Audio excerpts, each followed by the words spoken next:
StrayAllDay.com. Now tuned into the show where you learn the discipline to show up day after day, to do the work, the confidence to put yourself out there boldly and authentically, and the mental toughness to continue showing up, doing the work, putting yourself out there, even when the success you've expected to achieve has yet to be achieved. And on top of all this, you get a huge dose of personal initiative. What is that? That is the go-getter energy that moves any one of us, including yourself, to go and make things happen instead of waiting for things to happen. And then we put all this together into a series of frameworks, approaches, insights, strategies, and techniques, all underneath the umbrella of one unifying philosophy that is called work on your game. My name is Dre Baldwin, also known as Dre All Day, and welcome to the show. Today's topic is what to look for in your employees and staff. Before we get into this, let me remind everybody I send out a text message every day, also every week, known as the Daily and Monday Motivations, respectively. You can get those texts by being a member of my text community. We'll tell you your options as soon as you get into it. Just text me free of charge. My number 305-384-6894. It is down below in the description. Secondly, Work on Your Game University. That is the only place where I do any coaching. Any of you would like to work with me and have me as your direct coach, there's only one way to have that happen. That is to go to workonyourgameuniversity.com. That link is down below in the description, as well as the number to join my texting community. So now that we got both of those out the way, getting into this topic of what to look for in your employees and staff. So being that we're on the heels of yesterday's masterclass where I explained to you why many people don't get better at their job, now we're going to talk about what you should be looking for in any person who you do want to have a job working with or for you, because you want to look for type people who don't have the problem of getting into a position but never getting better at that thing that they're doing. You want someone who actually wants to get better, someone who wants to actually improve and move forward, and of course help the organization that they work for, being your company. You want these people to want to move forward, and they want to help the organization move forward. So what should you look for? What kind of attributes and traits should you expect from the type of people who you're going to bring onto your staff? That's the question that we're going to ask here today. Some traits of these members, and many of these are universal, and they will apply in any industry. So if that sounds good to you, let's get into it. Point number one, today's topic, once again, is what to look for in your employees and staff. Number one, hire the thick-skinned. Thick-skinned, what does that mean? A thick-skinned person is the type of person who can take criticism. They can be told to their face that they have made a mistake. They can know that they have made a mistake. They could be possibly spoken to harshly because they have made a mistake that they should not have made. They can accept it, don't fall to pieces in the process, and keep doing their job as they're supposed to. They may actually get better despite the fact that you had to upbraid them for a mistake that they made. That is what thick-skinned means. In other words, a person who can take criticism and not fall to pieces in the process. The opposite of these days, people use the phrase snowflakes. You've heard that phrase, calling people a snowflake, people who fall to pieces so easily when they hear something that they don't like, or they see something they don't like, or they experience some uncomfortable feeling and they just fall to pieces and they can't function. You want the opposite of that. All right, that's what a thick-skinned individual is. It's the opposite of a snowflake. So if you happen to be a hard-driving individual, if you happen to be a hard worker who shows up early and is willing to stay late, you happen to be the type of person who goes the extra mile and does more than what most of your peers would do in similar situations to what you do in those situations, I would suggest that you look for staff who is exactly like you. Look for people who have the same mindset that you have. So if you're the type of person who will push yourself and do extra, you're the type of person who will go the extra mile, you're the type of person who does more than you are paid to do, you're the type of person who can take a slap in the face from life and keep going and come back even harder than you came the day before, you need to find people who are like you, because anyone who is not like you, as soon as they understand how you are, they may not be able to function in your environment because they don't connect with the mindset that you are embodying. So you need to find these people. Now, the first thing many of you may be thinking, if I'm describing you, if I properly described you here, is that, well, Dre, yeah, you're right, theoretically, but damn, how the hell am I going to find people like that? Those people are hard to find. You're right, they are hard to find. Doesn't mean they don't exist. There's a difference between hard to find and doesn't exist. There's a difference between hard to do and impossible. So yes, they are hard to find. And well, guess what? Building a business is hard to do. Being successful is hard. All right. So when is this hard thing news to you? Yes, you need to find these people. You need to find them, and you need to vet every person who could possibly be them to find out, are they this person or are they not? And that's all just based on the conversations and the questions that you ask them in your hiring process, which you should have. You should have a hiring process. So you're not just bringing in people because you like them and then realize that they're the worst people for the job. I've made that mistake in the past. So if you're that hard driving person, you need to find people like you, because there will come a point when your mentality and the mentality of people you hire will meet. It may not happen during the honeymoon period, but there will come a time when your mentality and their mentality will bump into each other, and it can either go smoothly or it can go poorly. All right, it's one or the other. And if they don't think the same way that you think, they may and will chafe at your hard driving ways. You don't want this. You don't want your hard driving ways to be like sandpaper against their skin, or their snowflake ways to be like sandpaper against your skin, because something's got to give in that point, and you may end up having to fire them, or they may end up quitting, which is not good for you, because now you have an opening and you still got a role that needs to be filled. Now you got to go through the process all over again because you made a mistake in hiring a snowflake in the first place. Not their fault that they were a snowflake. They were a snowflake before you hired them. You just didn't do a good enough job of uncovering the fact that they were a snowflake, boss. And again, you'll be beating yourself up for hiring that snowflake in the first place. You can't bring snowflakes to Miami. It doesn't work. There will surely come a time when someone on your staff makes a mistake and you have to chastise them for the mistake. You may have to yell at them for the mistake. You may curse at them for the mistake. Here's the question. Not whether or not this is going to happen. This probably will happen. What will happen when you do it? So when someone on your team makes a mistake and you have to point out their mistake and get angry at them for the mistake, and you express that disappointment, let's call it, frustration, let's call it, what happens then? Will that person fall apart and never be useful to you again? Will they quit? Will they start to sabotage you behind your back? Or can they take it in stride and keep doing their job even better than they did it before? It depends. Do you have thick-skinned people on your team or do you not? I played many years of basketball on many teams with many different players. And I had different types of coaches. But I saw on multiple occasions throughout my career, I saw this happen at the youth level, which it could be more expected. Youth being like not even high school, but before high school. I don't know if I ever saw it happen in a high school game, but I saw it happen with high school age players. I saw it happen in college, absolutely. And I saw it happen in the pros, absolutely. And here's what it is: that a coach, very upset, angry, frustrated, whatever, at the team and or at a particular player, vented these are all male coaches, vented his frustration, anger, disappointment, etc., verbally at a player in front of the whole team. This actually, every time I saw this happen, it was in the locker room. I saw this happen at halftime of a game, I saw it happen after a game. But both times it was around a game situation. Coach vented his frustration, sadness, anger, disappointment, etc., verbally at a player in front of everybody. And it was directed to one particular player. It wasn't like Coach yelling at the whole team. He was yelling at one person. And I saw players get brought to tears by a hard driving coach, or at least they became hard driving in that moment because they were pissed off about something that happened on the court, something that had happened in the game. And most of the time it was a game that we lost. All right, actually, every time this happened, it was in a game that we didn't win. That's why the coach was so pissed off. These situations means you're probably dealing with someone who's not so thick-skinned because they couldn't take the I guess we'll call it the criticism, and they couldn't keep going, at least not in the moment. They fell to pieces.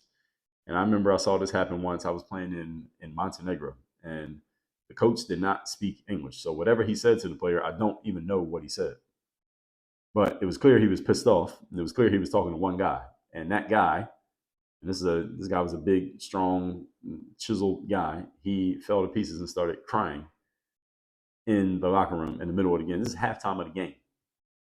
And we went out and finished the rest of the game. I don't think we won that game, if I remember properly. The whole point is, you need to find people to whom you could do that, and they'll keep going. And it doesn't bother them. They'll accept what you said. They heard it. They listened.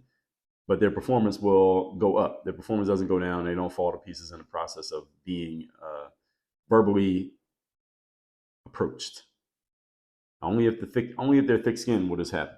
And you got to make sure of this before you bring them too deep into the fold. Point number 2. Today's topic, once again, is how to hire the right employees and staff for your team. Number 2, you want to look for the driven and determined. The driven and determined. There was a letter written by Elbert Hubbard back in the 1880s. It's titled, Carry a Message to Garcia. If you're on my email list, you're familiar with this because I sent an email out about this in early November 2023. Elbert Hubbard is the guy's name, Elbert Hubbard. And the letter was written in 1899. And it's called A Message to Garcia. If you're not familiar with that letter, go on your favorite search engine of choice. Look it up right now. Just write A Message to Garcia and hit enter, and the letter will come up. It's like 3 pages long. It will take you 5 minutes to read. Look it up and read it. And then save it somewhere so you can read it more than once. The general concept of the essay, you should still read it, even though I'm going to summarize it here. Don't just take my summary as word. Go read it for yourself so you get the full information, not just the summary. Is to be a person and to have people around you who can be given a task and will just get the damn thing done.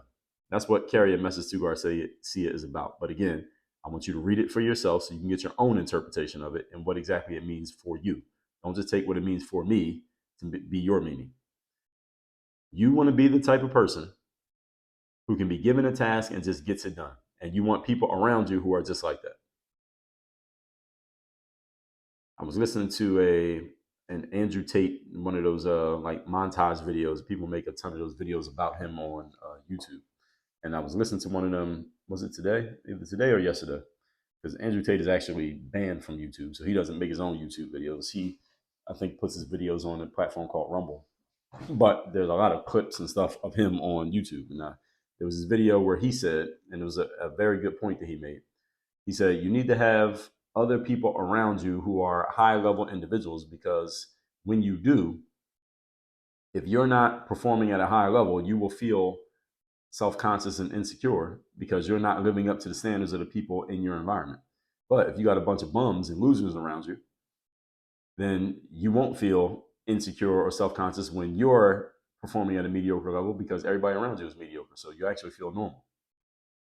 And one of the things I saw him write in an email of his that he wrote a while back, and I liked the point that he made in this email. He said, you want to be performing at a level and you want to be vibrating on a level as a person that makes other people uncomfortable just by your very presence, because most people are average. He didn't say that part, but I read in between the lines and got that part, that your level of performance, your normal standard level of living and performance should vibrate on such a level that most people, when they are around you, they feel uncomfortable and they just notice that there's something about you because you're so much different than the average person. And that's 100% true. As I just told you yesterday, most people are average, most people are mediocre, most people are trying to maintain the status quo. So if you're not like that, then most people should feel uncomfortable hanging around you too much because you ain't got the same energy that they have. It just doesn't mix. It's oil and water. And what Elbert Hubbard was talking about in 1899, folks, is the same thing that I'm talking about here today. Same thing that Andrew Tate was referring to in those videos. The same thing that many personal and professional development people talk about. And if they have a delivery that is similar to my style or similar to Hubbard's style or similar to Tate's style, and there are many of us, they will tell you in similar language to what I'm using right here. You need to be the type of person who can just get shit done. And you need people around you who will get shit done. And when I say just get shit done, let me explain to you what I mean. These are the type of people who don't need to be given step-by-step instructions on how to do everything. Again, referring back to what I had told my assistant. Listen, if all you're going to be here is a robot and I give you step-by-step instructions and the only thing you do is follow the step-by-step instructions, I am actively looking for AI to replace you with. If that's all you can do, then what I need you for? I need you to do more than that. I need you to use your human brain because I hired you because you're a human. All right, there's AI that I can hire that costs a lot less than you do. Do you have people around you who don't need to be given step-by-step instructions every time you get them a task to do? Many of you don't. And I talk to a lot of business owners. I have business owners as coaching clients, and I know many of you have a bunch of order takers and step-by-step rule followers in your organizations. And it's not that they're necessarily, again, not that they're bad people, but what do you need them for? All they're doing is following certain. They're foot soldiers. That's what we'll call these people, foot soldiers. Many of you have foot soldiers on your staff.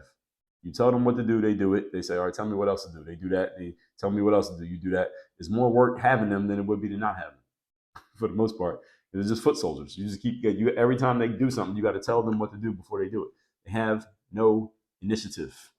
They have no ambition. They don't use their brains. They just do what you tell them to do, and they do nothing more. They do nothing less, but they do nothing more. You want these people around you who will just get stuff done. They don't need their hands held. They don't need instructions for every single thing. They don't need someone to tell them how to get around every corner, every challenge, and every obstacle. They simply get things done. My sister sent me a message maybe a week or two ago, and I can't remember exactly what the issue was, but it was something related to social media because she handles the posting and the publishing of social media posts for us. She sent me a message, and it was like a screenshot of some issue on some app that wasn't allowing a post to get published. And she was like, well, this post is not publishing, is not going through. I don't quite know why. And I wrote her back and I said, why are you sending me this? With a question mark. I said, figure it out and get it fixed.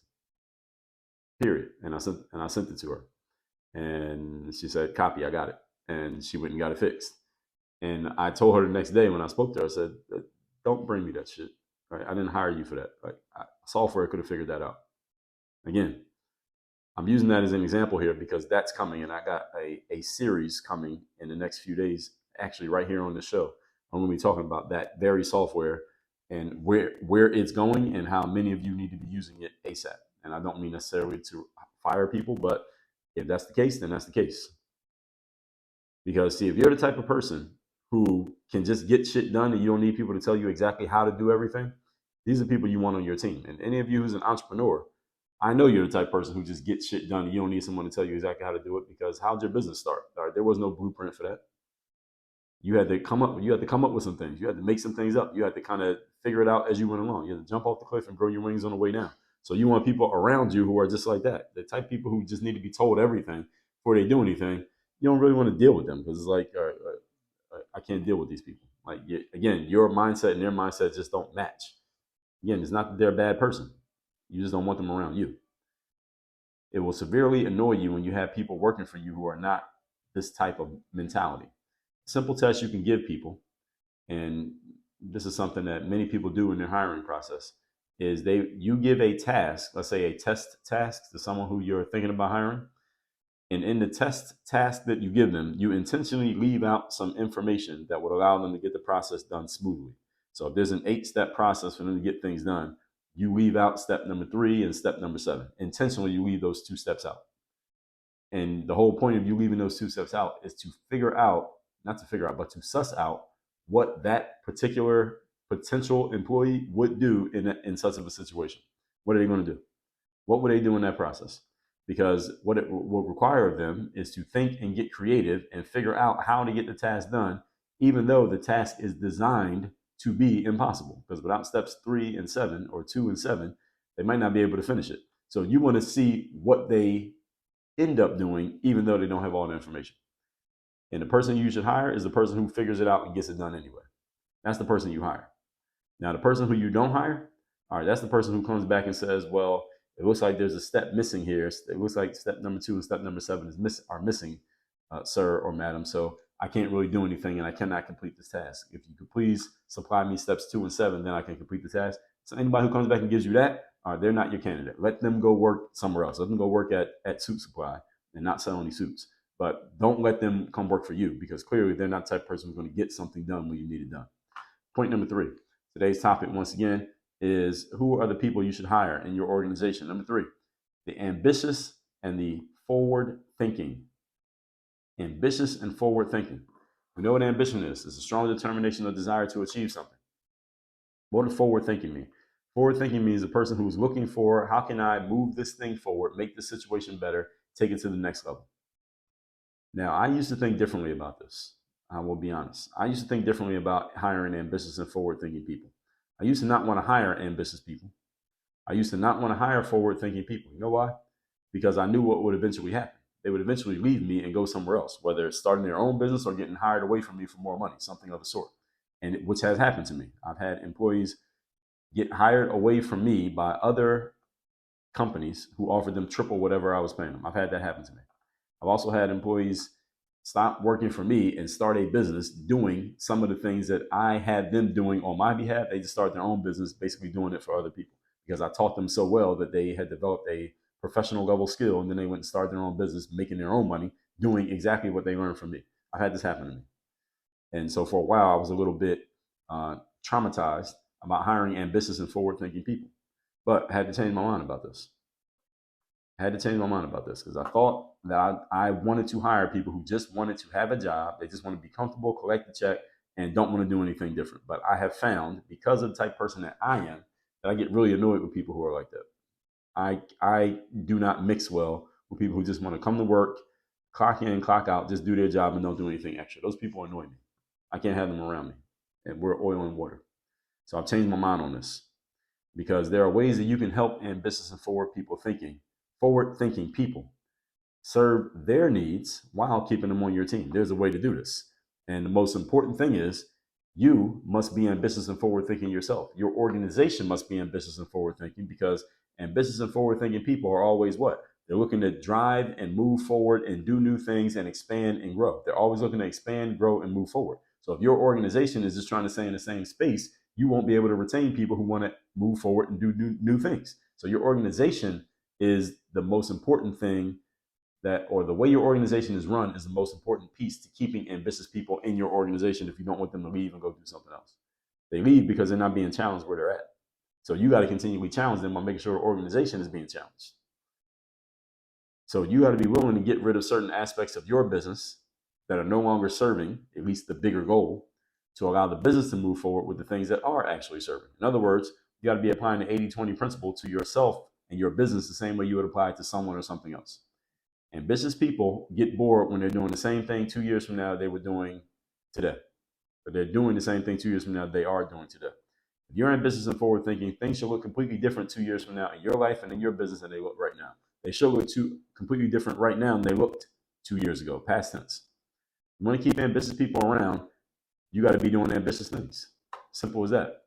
So I had to take the responsibility for any ambitious people leaving me simply because for whatever reason, they took a look at what was happening in my organization. It didn't look like it was that ambitious, so they went and found somewhere else where they could be ambitious. So I got to take ownership of that. And moving forward, ambitious people, I want to keep them around, which means I got to keep pushing them and also engaging them. Hey, what can we do to move this thing forward? I want to make sure you feel challenged here. What can we do to move this thing forward? Ask them, engage them. If you got people who are ambitious and forward thinking and initiative takers, they will have answers to that. If they don't have answers, you hired the wrong person. Let's recap today's class, which is what to look for in your employees and your staff. Again, on the heels of yesterday's masterclass, let's talk about what you should look for in any people you bring into the fold. Number one, you want thick-skinned individuals, people who can take a licking and keep on ticking, as the Timex watch ad used to say back in the day. In other words, when they make a mistake and you have to cuss them out for making a mistake, it doesn't melt them, and they can keep doing their job and maybe even do it better. Number two, driven and determined. All right. Elbert Hubbard wrote a letter called A Message to Garcia in 1899. Go look the letter up and read it and understand this is the type of person that you want to have around you. And the only way you can attract this type of people is you must be this type of person. Type of person who can just get things done, given the outcome that needs to be achieved. You don't need step-by-step instructions for everything. You don't need help every time you run into an obstacle. You just figure the shit out and get the damn thing done. All I want to know is I gave you the task. You come back to me and say it's done. That's all I want to know. I don't want to know how you did it. I don't want to know why you did it. I don't know what you had to go through. Just let me know that it's done. That's all I want to know. You need these type of people around you. You get a team full of these people around you, and you are unstoppable. Number three, ambitious and forward thinking. And I used to not want ambitious and forward thinking people because I knew they were always looking for the next opportunity. So here's what you do: you become the next opportunity. Your organization needs to be their next opportunity, which means whatever they're doing today, they should not be doing the exact same thing a year from now because that's stagnation. And ambitious people do not like stagnating. You should be one of them, which means your organization needs to reflect that. You do this, you'll keep people around, especially high achieving, high aiming individuals. All that said, text me. So you're in my text community. My number is 305-384-6894 and workonyourgameuniversity.com. You would like to be coached on how you can, first of all, become this type of person yourself. Make sure it is instilled in you so that you can start attracting and retaining people who are like this, especially those of you who run businesses and have staff and you're looking to expand. Go to workonyourgameuniversity.com. Get on a call with us. We'll talk about where you're at, where you want to go, and how we can help. Work on your game. Dre, all